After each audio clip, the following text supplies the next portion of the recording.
Ever think about your car being like a silent witness, always watching, even when you're not there?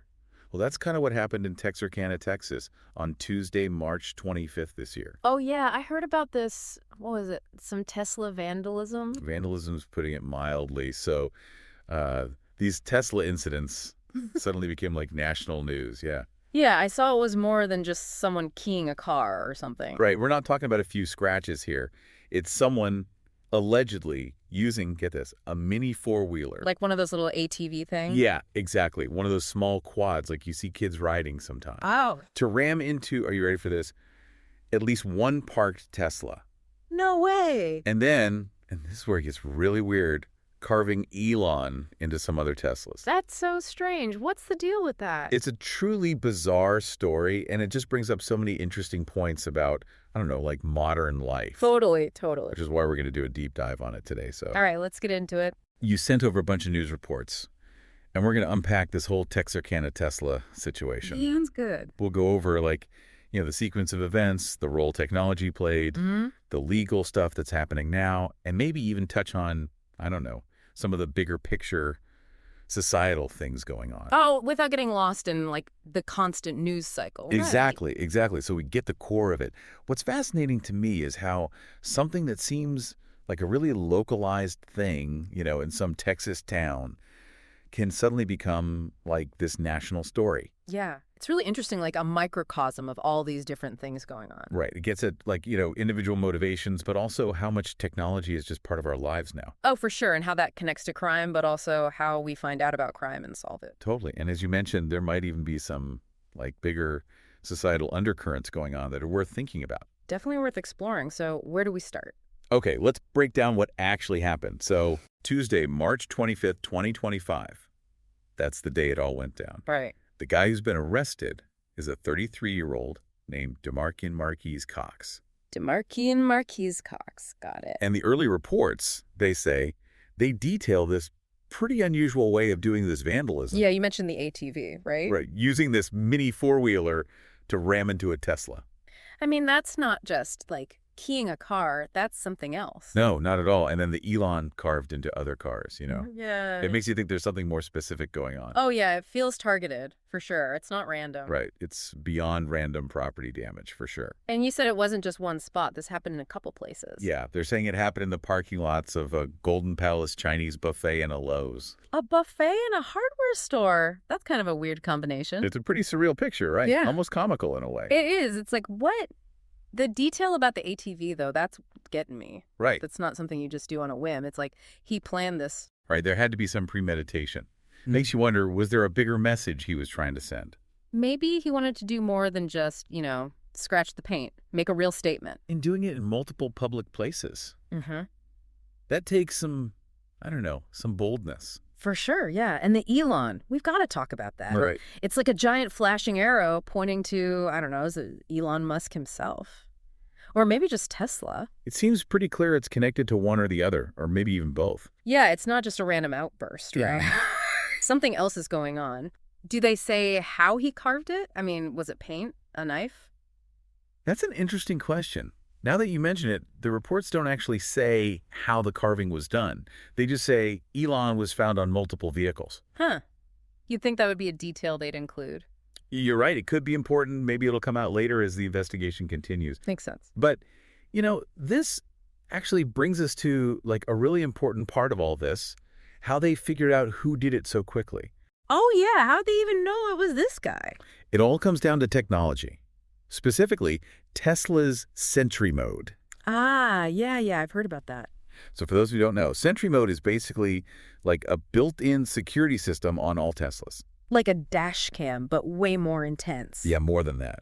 When the car's parked and locked, the cameras outside, they turn on, and they're basically recording all the time. So it's constantly watching? Yeah. That's a little Big Brother-ish, isn't it? It can feel that way, but in this case, it's what caught the guy. If those cameras see any movement, anything that could be a threat, they start recording right away. So in this case, they caught him red-handed, basically. Pretty much, yeah. The system recorded him, allegedly, using the ATV to hit one of the Teslas. Talk about bad timing. Well, bad timing for him, good timing for catching him, I guess. Right. And this footage, it was crucial for the Texarkana police to even know who they were looking for. It's amazing how much technology is just built into our stuff now, isn't it? It really is, and how much of a role it plays in stopping crime or Yeah. solving it. It's like those doorbell cameras everyone has now, constantly recording everything. Right, and it raises a lot of questions about privacy, like where's the line? Exactly. And what's interesting here is the quality of the footage these systems get. It's not some grainy, blurry mess. It's often high definition. You can see everything. You're right, it's not like old civility cameras. So essentially, these cars become like these constantly vigilant witnesses. It's a bit wild to think about all this data being collected all the time. Right, and by private cars, not even like official surveillance systems. Makes you wonder how much footage is out there that we don't even know about. Exactly. It's a whole other conversation about privacy and what's acceptable. Kind of reminds me of the whole debate about those doorbell cameras. Totally. It's like they're for security, but they also end up capturing so much random stuff. Yeah, it's a tricky balance, and we're still figuring it out as a society, Yeah. But because of this video evidence, the Texarkana Police Department, they moved really fast. And they arrested this Cox guy. Yep. And he's facing some serious charges now. Felony criminal mischief, for one. Felony. Wow. Why is that? Because the damage to at least one Tesla is estimated to be between $2,500 and $30,000. Once you hit that amount, it crosses into felony territory. So it's based on how much money it costs to fix it. Right. And he's also facing a charge for not giving his ID to the police. Didn't cooperate, huh? What else could they charge him with? Well, they've said they might add more charges as they keep investigating, especially because of the damage to those other Teslas, the ones with the Elon carvings. Right. So what happens now? Is he in jail? He's being held at the Bi-State Justice Center, and his bond's been set at $105,000. That's a lot. They're not messing around. No, they're not. Felony criminal mischief, depending on the details and how much damage was done, it can come with big penalties like huge fines and even jail time. Wow, it really escalated quickly from some car damage. It did. And, on top of that, the Tesla owners, they could sue him too. They could sue him, yeah. What for? In civil court to get the money back for fixing their cars. And remember, that extra charge for not giving his ID, Yeah. that just adds another layer of legal trouble for him. It's interesting, because you think of vandalism, it doesn't sound that bad, but... But it can have some serious consequences. Exactly. Big time legal and financial repercussions, especially when it goes above a certain dollar amount. Right. And the civil lawsuits, those can be really costly too, not just for fixing the car, but also legal fees, all of that. Right. It all adds up. And that bond amount, $105,000, that says a lot about how seriously they're taking this. Oh, absolutely. And then, of course, there's the whole question of why he did it in the first place. Yeah, what's the motivation here? Well, the Elon carvings, those seem to be the biggest clue. They definitely suggest he's got something against Elon Musk or Tesla, right? Exactly. It seems like there's some kind of animosity there, whether it's personal towards Elon Musk or against Tesla as a company, or maybe both. It has to be more than just random anger, right? Right, especially with that carving. But the authorities, they've said that Cox hasn't said why he did it. So we're left to guess. Pretty much, yeah. Yeah. We've got to look at the clues we have and see what makes sense. We've definitely seen more and more of this stuff online, Like what? People targeting brands, public figures, all sorts of stuff. Yeah, I've seen that. It can get pretty intense online. It can. And it's driven by all kinds of things. Strong opinions, misinformation, even just negativity. Right. The internet can be a breeding ground for that kind of stuff. It can, for sure. And it's worth mentioning, although this is based on what's going around online and hasn't been confirmed officially, Okay. that there's been talk about the FBI maybe looking into whether this could be something more serious, like domestic terrorism. Wait, really? Because of some vandalism? It's not confirmed, but it's out there. It just shows how seriously some people are taking this and how vandalism, especially when it seems targeted like this, Can be seen as something bigger. Exactly. It makes you think about where the line is between vandalism and something more serious. Yeah, it's blurry sometimes. So if the FBI is looking at this, what are they looking for? Like, what makes them think it could be terrorism? That's a really good question. I'm not an expert on that, but I imagine they'd be looking for any signs that it wasn't just a personal thing, like was it meant to scare or threaten a whole group of people? Right, so not just about damaging some cars. Exactly. They'd probably also look into whether there are any ties to extremist groups or if this is part of a pattern, like have other people done similar things? That would definitely make it more serious. For sure. And the fact that it involves Elon Musk, a very public figure, who's known for being, well, controversial sometimes. That probably adds another layer of complexity to it. It does. It's not just some random guy being targeted. It's someone who's in the news all the time, who people have really strong opinions about. That makes sense. So it's no surprise this got national attention then. Oh, it blew up. Major news networks, social media, everywhere. Yeah, I saw it all over my feeds too. And it's interesting, the Sentry Mode footage, it was what led to the arrest, right? Right. But it also started all these conversations about privacy, which is something we've touched on a bit. It's a double-edged sword, isn't it? It really is. On one hand, it helped catch a suspect, gave the police evidence they needed. But on the other hand, it's like constant surveillance. Exactly. And not by the government, by private companies. It's a tough ethical question. It is. And then you have all the talk online about whether there's going to be more vandalism against Teslas. Yeah, people were speculating like crazy about that. People think it might be politically motivated, right? Right, because of how polarizing Tesla and Elon Musk can be. Yeah, people have really strong feelings about them one way or the other. They do. But again, we have to be careful. This is all stuff from online discussions. It hasn't been confirmed by the police or anything. Right. Important to remember that. But all this brings us to, like, the bigger picture, right? Exactly. This didn't happen in a vacuum. Yeah. Like, how does this fit into everything else that's going on? Right. We're living in a time that's pretty tense, Oh, right? definitely. Lots of division. Yeah. And it feels like all that tension can come out in weird ways sometimes. Yeah, this could be one of those ways. It could be. And social media, it doesn't help, does it? It's a mixed bag, right? It connects people, but it also... It can make things worse. Yeah, it can amplify extreme views, make people even more divided. It's like the real world and the online world are constantly feeding into each other. A feedback loop. Exactly. But it's important to remember, technology itself isn't good or bad.